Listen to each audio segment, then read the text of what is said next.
छात्रों, इससे पहले वाली क्लास में अपन लोगों ने निवास स्तर एवं कर दायित्व के संबंध में अध्ययन शुरू किया था और अपने को निवास स्तर देखना है। निवास स्तर उस दिन अपन ने देखा एक वेष्टि के बारे में आप लोगों को ये बताया गया था कि वेष्टि निवास के आधार पर निवासी हो सकता है, असाधारण निवासी हो सकता है और अनिवासी हो सकता है। ये तीनों निवास स्तर आप लोगों ने देखे। निवासी होने के लिए उसको 3 शर्तें पूरी करनी होती हैं, जिसमें पहली शर्त में 2 सहायक शर्तें दे रखी हैं। पहली की 2 सब शर्तें और हैं, तो वो ए और बी में से किसी को पूरा कर देता है तो पहली शर्त पूरी मानी जाती है। उसके बाद में दूसरी और तीसरी। असाधारण निवासी अपन ने तब कहा था कि जब वो पहली शर्त पूरी कर दे, बाद की दूसरी और तीसरी में से कोई सी पूरी नहीं करे या दोनों पूरी नहीं करे तो असाधारण निवासी। अनिवासी अपन ने उसको तब कहा जब वो 3 शर्तें जो हैं निवास के स्थान में, उसमें पहली शर्त ही पूरी नहीं करे। पहले की ए भी नहीं पूरी करे या बी भी नहीं पूरी करे, यानी पहली शर्त पूरी नहीं होती है तो वो अनिवासी होता है। ये बात अपन ने देखी निवास स्तर की वेष्टि के संबंध में। वेष्टि के बाद में आज अपन देखेंगे HUF का निवास स्तर, हिंदू अविभाजित परिवार, हिंदू अनडिवाइडेड फैमिली। ये निवासी कब होता है, इसके ऊपर अपन देखते हैं। इसके निवास स्थान का निर्धारण गत वर्ष में इसके प्रबंध एवं नियंत्रण के स्थान तथा इसके कर्ता, फैमिली का जो कर्ता होता है, के निवास के आधार पर तय होता है। निम्नलिखित 3 शर्तें हैं, वो पूरी करने पर गत वर्ष में HUF निवासी माना जाता है। 3 शर्तों में से पहली शर्त ये है कि गत वर्ष में HUF हिंदू अनडिवाइडेड फैमिली के कार्यों के प्रबंध एवं नियंत्रण का कोई भी भाग भारत में स्थित रहा हो। प्रबंध एवं नियंत्रण का कोई भी भाग भारत में स्थित रहा हो, ये पहला पॉइंट है। प्रबंध और नियंत्रण के कई स्थान भी हो सकते हैं, उसमें कम से कम एक स्थान भारत में स्थित होना चाहिए। प्रबंध और नियंत्रण भारत के बाहर से भी हो सकता है, लेकिन और अन्य किसी देश से और दूसरे देश से भी हो सकता है, एक से अधिक देशों से भी हो सकता है, लेकिन कम से कम एक स्थान उसका प्रबंध और नियंत्रण का भारत में स्थित होना चाहिए। ये पहली शर्त है। दूसरी शर्त इसकी है HUF का कर्ता गत वर्ष के तुरंत पहले के 10 वर्षों में से कम 2 वर्ष के लिए निवासी अथवा असाधारण निवासी व्यक्ति रहा हो। दूसरा पॉइंट ये कहता है कि उसका कर्ता गत वर्ष से तुरंत पहले के 10 वर्षों में से कम 2 के लिए निवासी रहा हो, कर्ता निवासी रहा हो, या वो असाधारण निवासी व्यक्ति रहा हो। तीसरी शर्त है हिंदू अविभाजित परिवार का कर्ता गत वर्ष के तुरंत पहले के 7 वर्षों में कुल मिलाकर कम से कम 730 दिन भारत में रहा हो। गत वर्ष से तुरंत पहले के 7 वर्षों में कम से कम 730 दिन भारत में रहा हो। ये 3 शर्तें हो गई। इनकी पूर्ति अगर वो करता है तो HUF निवासी की कैटेगरी में आएगा। उसके बाद में दूसरा इसका निवास स्तर हो सकता है असाधारण निवासी। असाधारण निवासी HUF तब होता है जब ऊपर जो 3 शर्तें बताई हैं उसमें प्रथम शर्त की पूर्ति कर देता है और बाद की दूसरी या तीसरी में से कोई एक शर्त पूरी नहीं करे या बाद वाली दोनों शर्तें पूरी नहीं करे तो वो माना जाएगा असाधारण निवासी।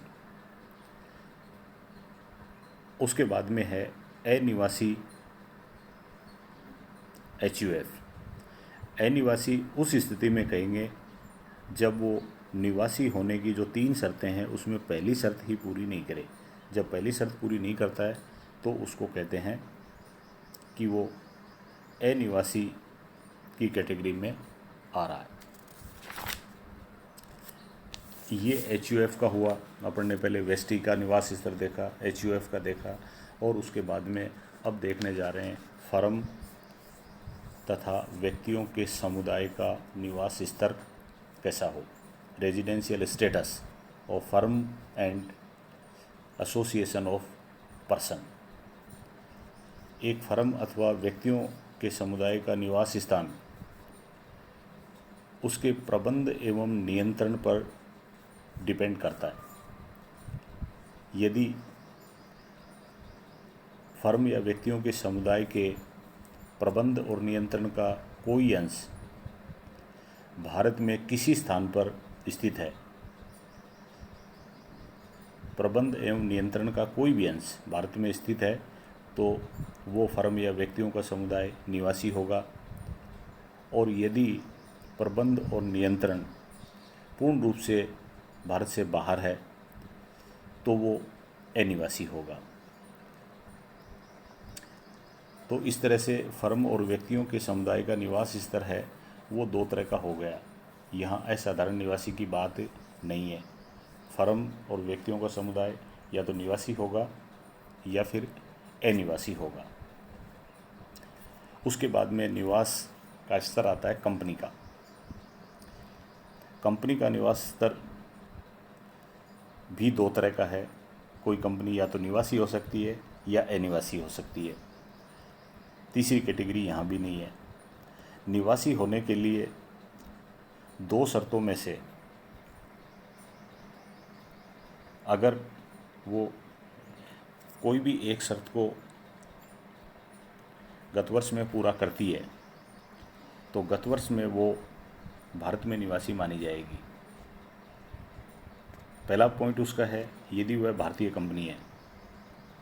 कंपनी है और दूसरा है गत वर्ष में उस कंपनी के प्रभावी प्रबंध का स्थान भारत में स्थित रहा हो। प्रभावी प्रबंध के स्थान की बात नहीं करता है ये यहाँ पर कहता है प्रभावी इफेक्टिव मैनेजमेंट हो उसका भारत में, या तो वो भारतीय कंपनी हो या भारत में उसका प्रभावी प्रबंध का स्थान हो तो वो निवासी मानी जाती है। प्रभावी प्रबंध को समझना पड़ेगा। कंपनी तो एक भारतीय भी हो सकती है और विदेशी भी हो सकती है। तो भारतीय कंपनी है तो वो निवासी है, पहली बात हो गई। दूसरा, अगर वो भारतीय कंपनी नहीं है तो भी उस कंपनी का प्रभावी प्रबंध अगर भारत में है तो वो निवासी मानी जाती है। लेकिन प्रभावी प्रबंध से मतलब क्या है? प्रभावी प्रबंध से मतलब ये है, उससे आशय ये है, उस स्थान से है जहाँ पर प्रमुख प्रबंधकीय निर्णय जहाँ से लिए जाते हों। प्रमुख प्रबंधकीय और वाणिज्यिक निर्णय, कॉमर्शियल डिसीजन और मैनेजमेंट के संबंध के डिसीजन, जो मुख्य डिसीजन है वो अगर भारत से लिए जाते हैं तो वो भारतीय कंपनी है। तो अपने निवास स्तर देखा, वेस्टी का देखा, उसके बाद में HUF का देखा, फर्म और व्यक्तियों के समुदाय का देखा और कंपनी का देखा। आप लोगों से ये अपेक्षा है कि पुस्तक की व्यवस्था करके आप लोग इनको और ज़्यादा डिटेल में देखेंगे ताकि आपकी अच्छी सी प्रैक्टिस होती रहे। निवास का जो स्तर अपन ने देखा है, कोई करदाता निवास की किस कैटेगरी में आता है, ये अपन ने इसलिए देखा है कि आगे चल के अभी अपने को निवास के आधार पर ये तय करना पड़ेगा कि किसी करदाता की आय में कौन कौन सी आयें शामिल की जानी हैं, ये देखना है। तो अगला जो हेडिंग होगा वो अपना है निवास स्थान के आधार पर कर का भार, incidence of tax on the basis of residence.